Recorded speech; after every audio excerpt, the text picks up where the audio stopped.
Tugasku di gereja adalah membuat efek spesial. Selama produksi, saat kuhadapi proyek yang agak sulit, efek di setiap gambar harus dicoba dan dimodifikasi berulang kali. Dan ada banyak kegagalan.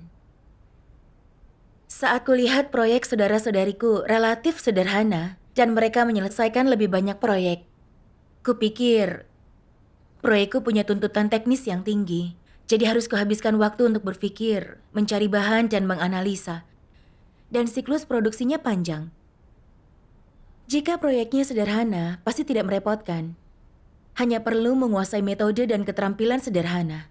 Dan siklus produksinya lebih pendek. Yang akan membuat proyekku ini menjadi lebih mudah.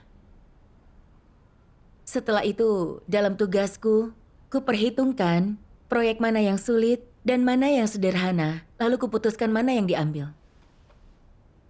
Suatu kali, aku memilih proyek sederhana untuk dilakukan, dan proyek yang rumit untuk saudara-saudariku. Saat aku melihat mereka dengan mudahnya setuju, aku langsung merasa tak nyaman. Bukankah aku hanya mundur dalam menghadapi kesulitan?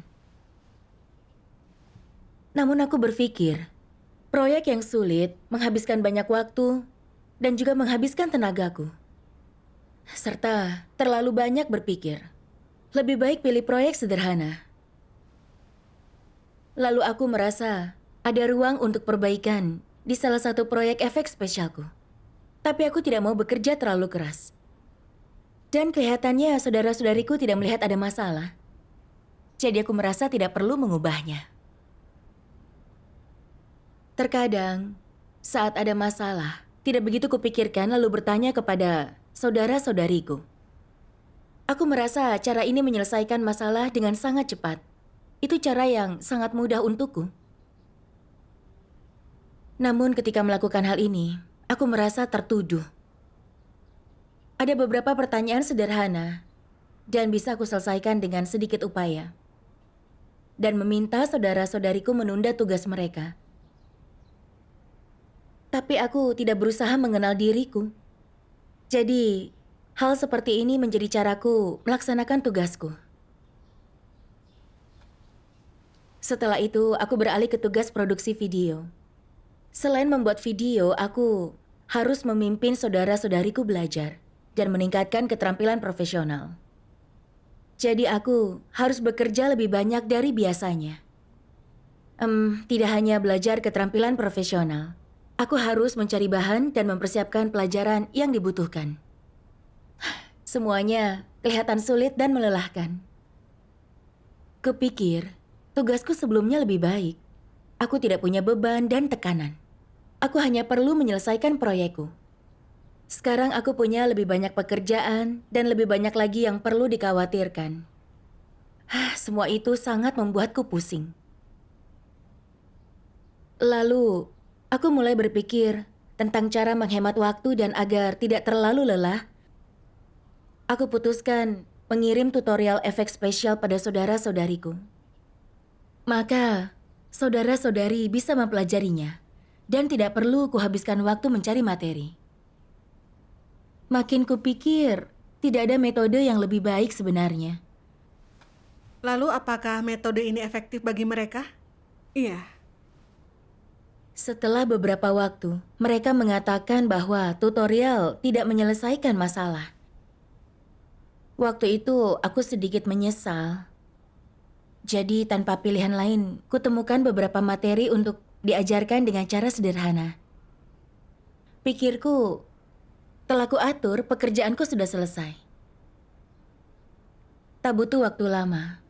Sebelum ketua tim berkata, baru-baru ini saudara-saudari telah berkata bahwa masalah teknis menyebabkan produksi video di bawah standar dan sering mengalami pengerjaan ulang.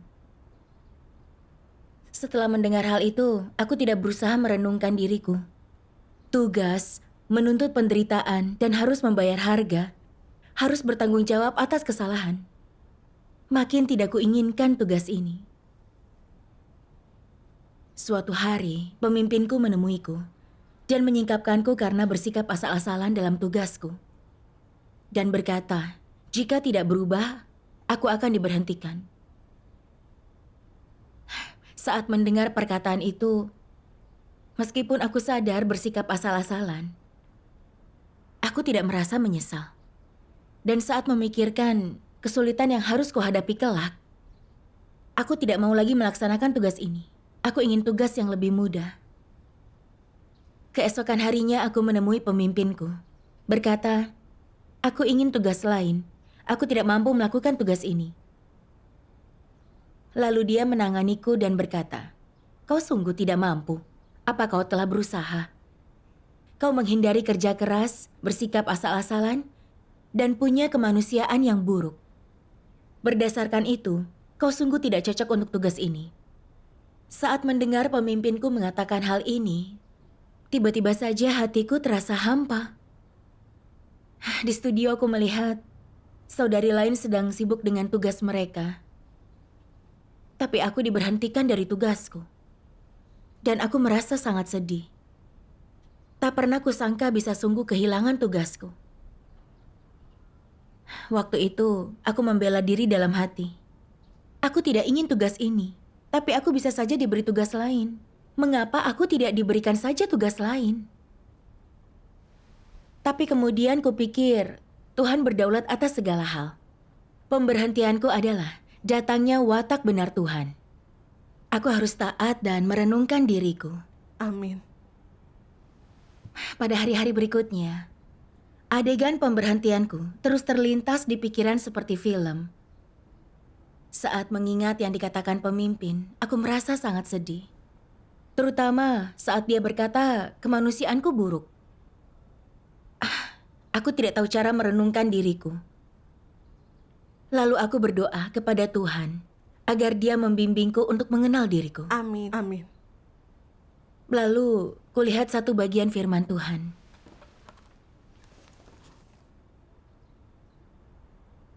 Bukankah ada sesuatu di dalam watak yang rusak yang membuat orang menanganinya dengan tidak bertanggung jawab? Apakah sesuatu itu? Itu adalah kebrengsekan.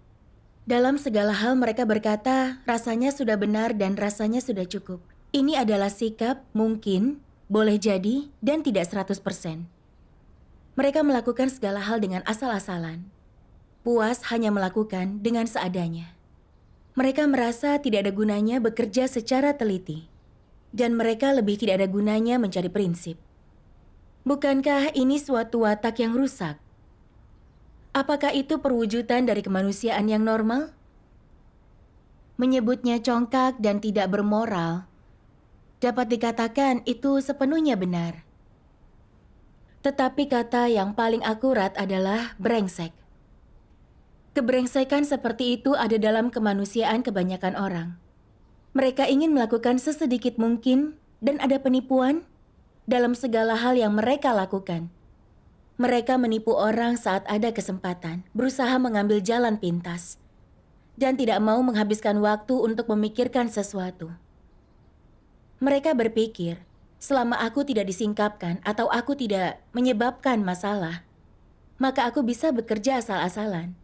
Melakukan tugas dengan baik itu masalah dibandingkan nilainya.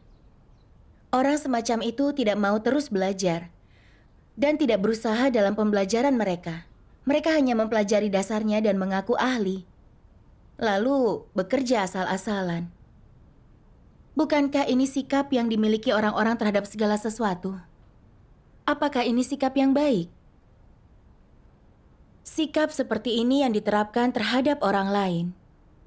Dan beberapa hal disebut sekadarnya saja. Dan kebrengsekan semacam ini ada dalam diri semua manusia yang rusak.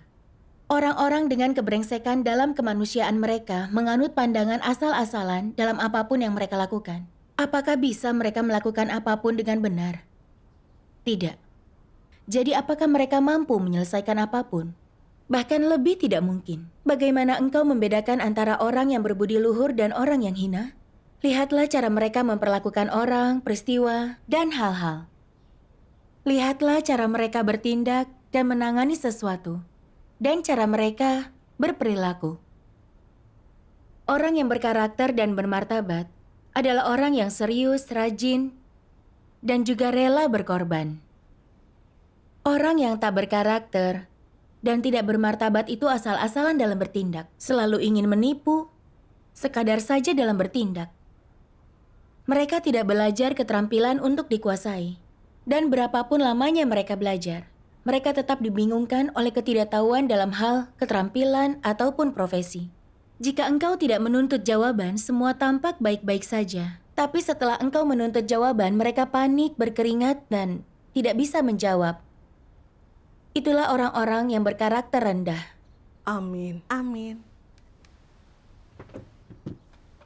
Firman Tuhan menghunjam hatiku, terutama firman-Nya. Mereka menipu orang saat ada kesempatan, tak berkarakter dan tak bermartabat. Setiap firman menyingkapkan sikapku terhadap tugas. Seperti inilah aku melaksanakan tugas. Kulakukan dengan asal-asalan. Melakukan tugas dengan biasa-biasa saja. Hanya kupikirkan kepentingan dagingku. Selalu ingin menghindari penderitaan. Tak pernah memikirkan cara melaksanakan tugas dengan baik. Demi kenyamanan daging dan untuk menghindari penderitaan dan membayar harga, selalu kupilih proyek yang lebih mudah saat membuat efek spesial. Dalam proses produksi, bahkan ketika melihat masalah dan ruang untuk perbaikan, selama tak ada yang melihatnya, aku berpura-pura tak melihatnya.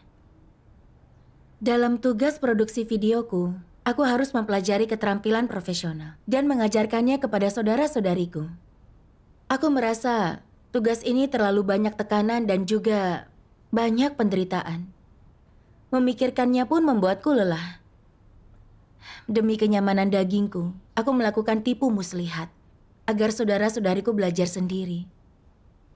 Yang berarti keterampilan mereka tidak akan meningkat, menjadi kurang efektif, dan menunda kemajuan pekerjaan. Ya. Dimanapun dalam tugasku, aku menggunakan tipu muslihat dan kecurangan. Aku tidak pernah memikirkan pekerjaan gereja dan tugasku. Aku tidak punya kemanusiaan. Aku egois, hina, dan berkarakter rendah. Saat kurenungkan, kurasakan penyesalan dan rasa bersalah. Setelah itu, aku membaca dalam firman Tuhan.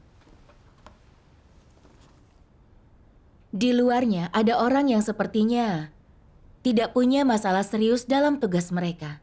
Mereka tidak melakukan kejahatan atau menyebabkan gangguan atau menempuh jalan antikristus. Tidak ada kesalahan besar atau masalah prinsip dalam tugas mereka. Tapi tanpa sadar, mereka cepat disingkapkan karena tidak menerima kebenaran sebagai orang tidak percaya. Mengapa demikian? Orang lain tidak melihat masalah, tetapi Tuhan memeriksa hati mereka dan melihat masalahnya. Mereka selalu bersikap asal-asalan dan tetap tidak bertobat. Mereka tersingkap seiring waktu.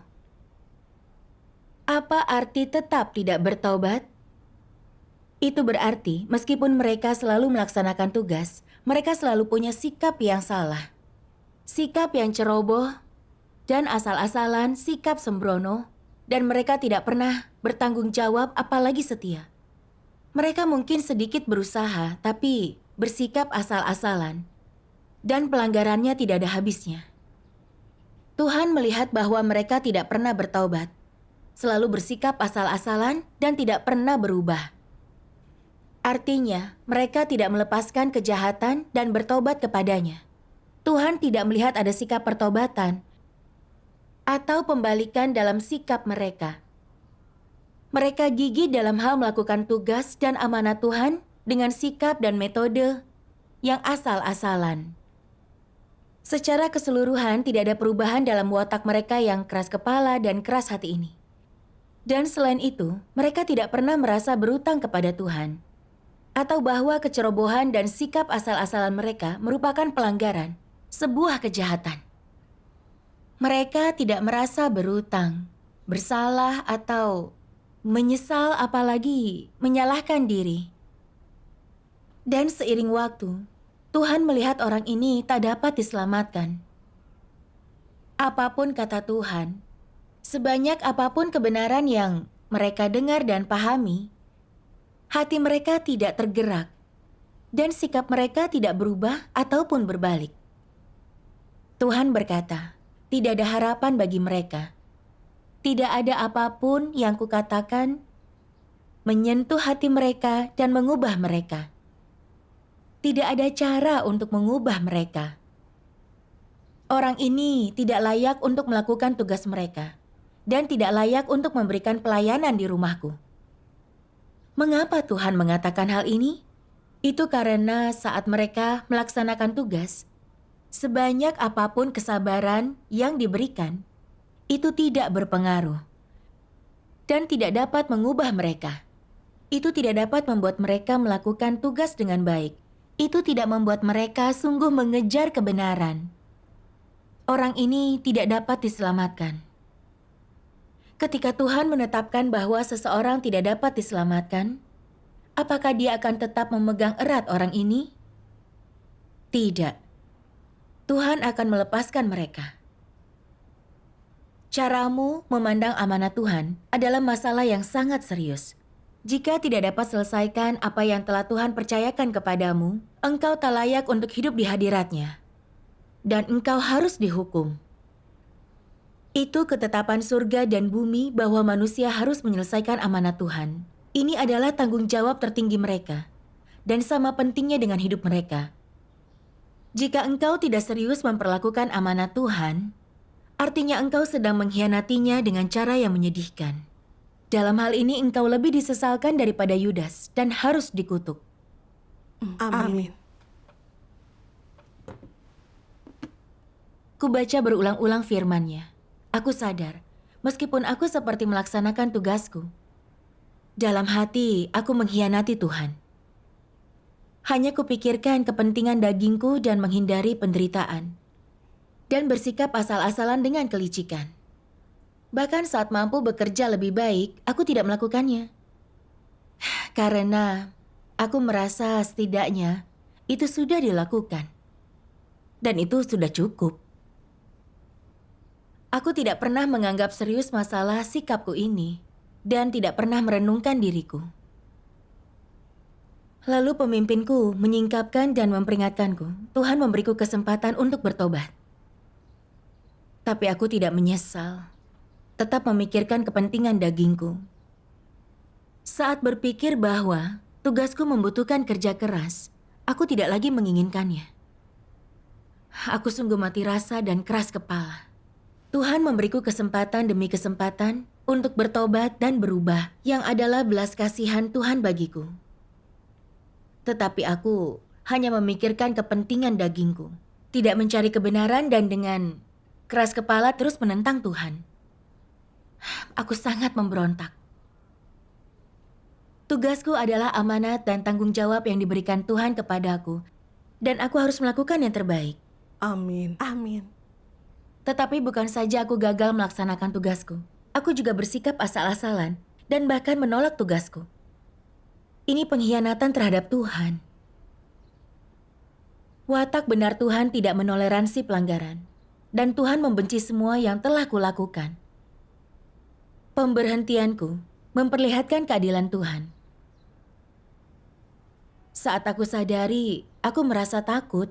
Aku juga merasa aku memilukan hati Tuhan.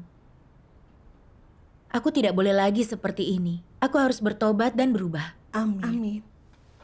Tanpa persekutuanmu, takkan kusadari esensi serius dari bersikap asal-asalan.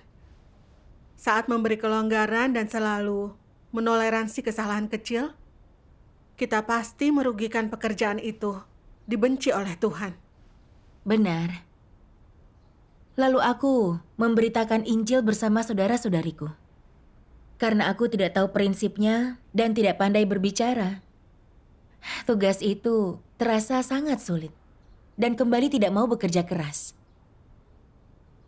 Namun aku teringat sikapku yang dahulu. Dan aku sadar bahwa memberitakan Injil adalah belas kasihan Tuhan yang besar. Benar. Aku harus bisa menghadapi masalah seperti ini. Setelahnya, aku merasa lebih positif. Syukur kepada Tuhan. Amin. Lalu aku juga merenungkan diriku. Dan heran mengapa aku ingin mundur saat tugasku terasa sangat sulit. Natur apa yang mengendalikanku saat itu? Hmm, Lalu, aku menonton video pembacaan firman Tuhan. Mari kita saksikan. baiklah. Tuhan yang Maha Kuasa berfirman, "Sekarang ini engkau tidak percaya pada firman yang kuucapkan, dan engkau tidak menghiraukannya. Ketika tiba saatnya pekerjaan ini disebarluaskan, dan engkau menyaksikan seluruhnya, engkau akan menyesal, dan saat itulah engkau akan tercengang. Ada berbagai berkat, tetapi engkau tidak tahu cara menikmatinya, dan ada kebenaran, tetapi engkau tidak mengejarnya. Bukankah engkau menghina dirimu sendiri? Sekarang ini, sekalipun langkah pekerjaan Tuhan berikutnya belum dimulai, tidak ada tuntutan tambahan yang diminta darimu dan apa yang harus kau hidupi. Ada begitu banyak pekerjaan dan begitu banyak kebenaran. Apakah semua itu tidak layak engkau ketahui? Apakah hajaran dan penghakiman Tuhan tidak mampu membangkitkan rohmu? Apakah hajaran dan penghakiman Tuhan tidak mampu membuatmu membenci diri sendiri? Apakah engkau puas hidup di bawah pengaruh iblis dengan kedamaian dan sukacita dan sedikit kenyamanan daging? Bukankah engkau yang paling hina dari semua orang? Tidak ada yang lebih bodoh selain mereka yang telah melihat keselamatan tetapi tidak berupaya mendapatkannya.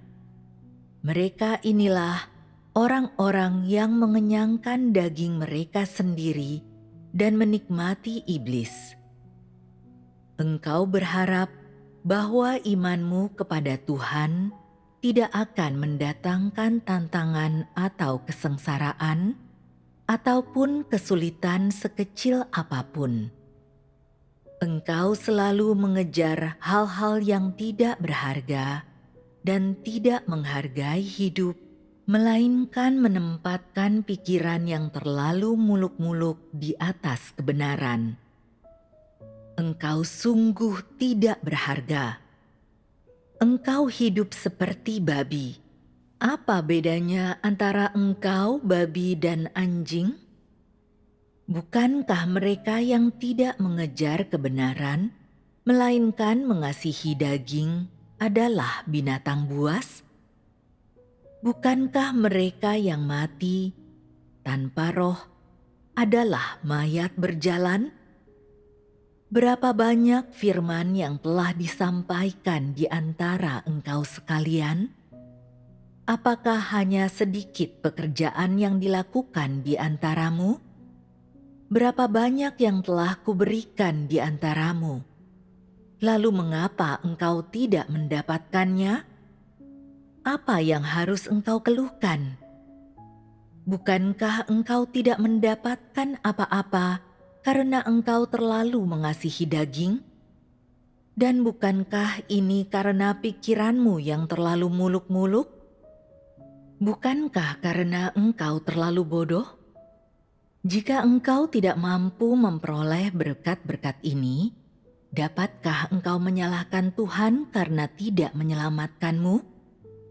Hal yang engkau kejar adalah agar bisa memperoleh kedamaian setelah percaya kepada Tuhan, agar anak-anakmu bebas dari penyakit, suamimu memiliki pekerjaan yang baik, putramu menemukan istri yang baik, putrimu mendapatkan suami yang layak, lembu dan kudamu dapat membajak tanah dengan baik, cuaca bagus selama 1 tahun untuk hasil panenmu.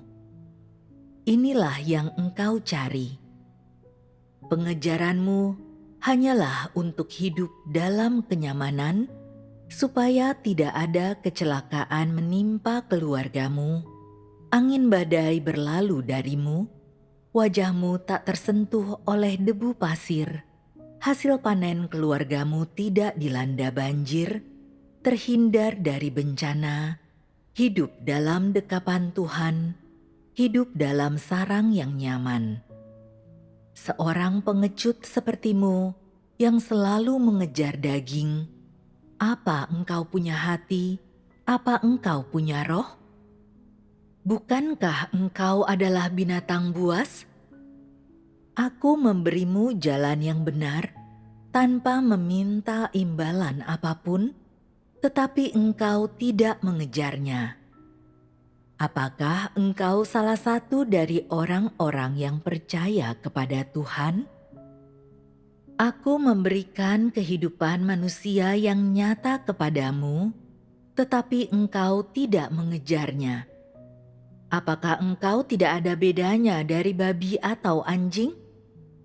Babi tidak mengejar kehidupan manusia, mereka tidak berupaya supaya ditahirkan, dan mereka tidak mengerti makna hidup. Setiap hari, setelah makan sampai kenyang, mereka hanya tidur. Aku telah memberimu jalan yang benar, tetapi engkau belum mendapatkannya. Tanganmu kosong. Apakah engkau bersedia melanjutkan kehidupan ini, kehidupan seekor babi? Apa pentingnya orang-orang seperti itu hidup? Hidupmu hina dan tercela. Engkau hidup di tengah-tengah kecemaran dan kecabulan, dan tidak mengejar tujuan apapun. Bukankah hidupmu paling tercela? Apakah engkau masih berani memandang Tuhan? Jika engkau terus mengalami dengan cara demikian, bukankah engkau tidak akan memperoleh apa-apa? Jalan yang benar telah diberikan kepadamu, tetapi apakah pada akhirnya engkau dapat memperolehnya? Itu tergantung pada pengejaran pribadimu sendiri. Amin.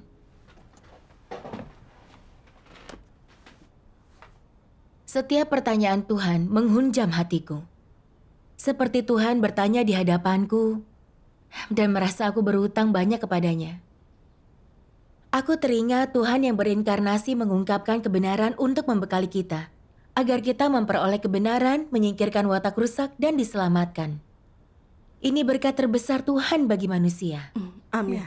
Orang yang sungguh bijaksana akan menghargai kesempatan yang diberikan oleh pekerjaan Tuhan dan menggunakan waktu mereka untuk mengejar kebenaran. Mengejar perubahan dalam watak hidup selama tugas mereka, lalu memahami kebenaran dan diselamatkan oleh Tuhan. Benar sekali. Namun orang buta dan bodoh mengejar kesenangan daging dan bertahan hidup, dan mereka tidak bekerja keras mengejar kebenaran. Mereka bersikap asal-asalan dalam tugasnya. Mereka tidak akan pernah memahami kebenaran, tidak mencapai perubahan dalam watak hidupnya, dan akhirnya disingkirkan oleh Tuhan. Tepat sekali. Ya. Aku berpikir tentang diriku. Aku persis orang yang bodoh itu. Falsafah iblis seperti jalani hidup dengan apa adanya dan kemalasan punya berkatnya sendiri adalah prinsip yang kujalani. Setiap hari aku puas dengan status quo dan mencari kenyamanan daging. Aku tidak mengejar kebenaran atau berfokus pada perubahan watak. Tidak peduli apakah tugasku sesuai kehendak Tuhan. Kenyamanan dagingku lebih penting daripada kehendak Tuhan. Jadi setiap kali tugasku mengharuskanku menderita atau membayar harga, aku bersikap asal-asalan. Menyebabkan tugasku tidak mencapai hasil dan menunda pekerjaan gereja. Dan bahkan aku tidak menyesal atau merasa bersalah. Keinginanku untuk kenyamanan membuatku merosot dan juga membuatku menjadi lalai. Aku hanya menyia-nyiakan hidupku, tidak berbeda dengan binatang. Aku menyadari ini adalah kekeliruan yang digunakan iblis untuk merusak orang. Mereka membuat orang mengejar kenyamanan, tidak mengejar kemajuan. Dan akhirnya mati dalam ketidaktahuan. Benar. Aku hanya bisa menyalahkan diri karena kehilangan tugasku.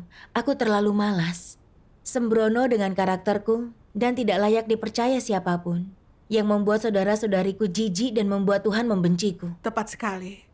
Keinginan untuk kenyamanan hanya akan menghancurkan kehidupan orang. Dalam Alkitab dikatakan, kemakmuran orang bebal akan membinasakan mereka. Ini sepenuhnya benar. Iya. Dahulu, aku merasa tugas dengan tuntutan tinggi dan banyak sama dengan penderitaan. Namun, ini bukan penderitaan untuk tugasku. Jelas, naturku terlalu malas dan egois dan mementingkan daging.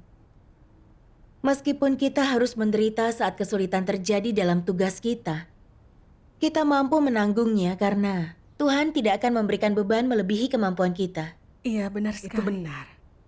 Dan Tuhan menggunakan keadaan ini untuk menunjukkan watak rusak dan kekuranganku. Agar aku bisa mengenal diriku, mencari kebenaran, dan mengubah watak hidupku. Dan juga Tuhan ingin aku belajar mengandalkannya dalam menghadapi semua kesulitan dan punya iman sejati. Iya. Kesulitan dalam tugas adalah kesempatan untuk belajar dan memperoleh kebenaran. Ini bisa membantu untuk jalan masuk kehidupan kita. Meskipun kita menderita dalam tugas, kita memperoleh kenikmatan rohani. Dan ini berkat Tuhan. Iya, benar sekali. Tepat sekali. Dahulu, aku tidak memahami kehendak Tuhan sama sekali. Aku kehilangan banyak kesempatan untuk memperoleh kebenaran. Dan membiarkan waktu berlalu dengan sia-sia. Meskipun aku tidak menderita atau membayar banyak harga, aku tidak punya kebenaran dan watakku yang rusak tidak diselesaikan. Aku tidak mengumpulkan perbuatan baik, menunda pekerjaan gereja, dan membuat Tuhan jijik. Jika terus hidup dengan sikap yang asal-asalan seperti ini, aku pasti kehilangan keselamatan Tuhan. Benar. Waktu itu, aku merasa mual dan muak dengan diriku, dan tidak mau lagi hidup seperti binatang. Amin. Suatu hari, selama perenunganku, aku membaca bagian lain firman Tuhan. Akan kubacakan. Baik, silakan.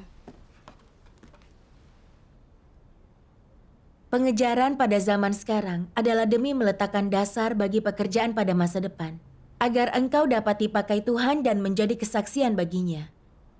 Jika engkau menjadikan ini tujuan pengejaranmu, engkau dapat memperoleh kehadiran Roh Kudus. Makin tinggi engkau menentukan tujuan, makin dapat engkau disempurnakan. Semakin engkau mengejar kebenaran, semakin Roh Kudus bekerja. Makin banyak energi yang engkau kerahkan, makin banyak yang akan engkau dapatkan. Roh Kudus menyempurnakan manusia berdasarkan keadaan batin mereka. Sebagian orang mengatakan bahwa mereka tidak mau dipakai oleh Tuhan atau disempurnakan olehnya. Bahwa mereka menginginkan keamanan daging dan kebebasan dari kemalangan. Sebagian orang tak mau masuk ke kerajaan tapi bersedia turun ke jurang maut. Tuhan akan mengabulkan keinginanmu. Apa yang kau kejar, Tuhan akan mewujudkannya. Jadi apa yang sedang engkau kejar? Apakah engkau sedang berusaha untuk disempurnakan? Apakah tindakanmu saat ini demi disempurnakan dan didapatkan oleh Tuhan? Engkau harus selalu mengukur dirimu seperti ini dalam kehidupanmu sehari-hari. Jika engkau mencurahkan segenap hatimu ke dalam pengejaran untuk mencapai satu tujuan, Tuhan pasti akan menyempurnakanmu. Seperti inilah jalan Roh Kudus. Jalan di mana Roh Kudus membimbing manusia dicapai melalui pengejaran mereka. Semakin engkau haus untuk disempurnakan dan didapatkan Tuhan, semakin Roh akan bekerja di dalam dirimu. Semakin negatif dan sedikit mencari, semakin sedikit kesempatan Roh untuk bekerja. Seiring waktu, Roh Kudus akan meninggalkanmu. Apakah engkau ingin disempurnakan oleh Tuhan? Apakah engkau ingin didapatkan oleh Tuhan? Apakah engkau ingin dipakai oleh Tuhan? Engkau semua harus berusaha melakukan segalanya agar engkau disempurnakan, didapatkan, dan dipakai oleh Tuhan. Agar alam semesta dapat melihat perbuatan Tuhan yang dinyatakan dalam dirimu. Engkau semua adalah penguasa di antara segala sesuatu. Dan di tengah-tengah semua yang ada, engkau akan mengizinkan Tuhan menikmati kesaksian dan kemuliaan melalui dirimu. Ini membuktikan bahwa engkau adalah generasi yang paling diberkati. Engkau harus menderita kesukaran demi kebenaran, menyerahkan dirimu pada kebenaran, dan menanggung penghinaan karenanya. Dan untuk memperoleh lebih banyak kebenaran, engkau harus mengalami penderitaan yang lebih besar. Inilah yang harus engkau lakukan. Janganlah membuang kebenaran demi kehidupan keluarga yang damai. Dan janganlah kehilangan martabat dan integritas hidupmu demi kesenangan sesaat. Engkau harus mengejar segala yang indah dan baik. Dan engkau harus mengejar jalan dalam hidup yang lebih bermakna. Jika engkau menjalani kehidupan yang vulgar dan tidak mengejar tujuan apapun, bukankah engkau menyia-nyiakan hidup? Apa yang didapatkan? Engkau harus meninggalkan seluruh kenikmatan daging demi satu kebenaran. Dan jangan membuang seluruh kebenaran demi sedikit kenikmatan. Orang-orang seperti ini tidak punya integritas atau martabat. Keberadaan mereka tidak ada artinya. Amin. Aku memahami dari firman Tuhan, untuk memperoleh kebenaran dalam tugas, kita harus menyangkali daging dan menerapkan kebenaran, lalu akan disempurnakan oleh Tuhan. Inilah cara hidup yang paling bermakna dan berharga. Itu benar. Jika kita meninggalkan kebenaran demi kenyamanan daging, kita akan hidup tanpa martabat, kehilangan pekerjaan Roh Kudus, dan akhirnya disingkirkan Tuhan dan kehilangan kesempatan untuk diselamatkan. Benar sekali. Aku juga memahami, untuk menyelesaikan masalah keinginan akan kenyamanan daging, kita harus punya hati yang mengejar kebenaran. Sering merenungkan diri saat sesuatu terjadi, memfokuskan upaya pada tugas, dan saat menghadapi kesulitan, kita mampu menolak daging, menyangkali diri, dan melindungi pekerjaan gereja. Inilah cara menerima bimbingan dan pekerjaan Roh Kudus. Ya. Amin. Begitu aku menyadari hal-hal ini, hatiku terasa terang dan berjanji akan meninggalkan daging dan berusaha keras dalam tugasku. Amin. Setelah itu, aku dengan serius memikirkan cara memberitakan Injil dengan baik. Saat ada prinsip yang tidak jelas, aku mencari bersama yang lain dan meluangkan waktu untuk belajar bersama.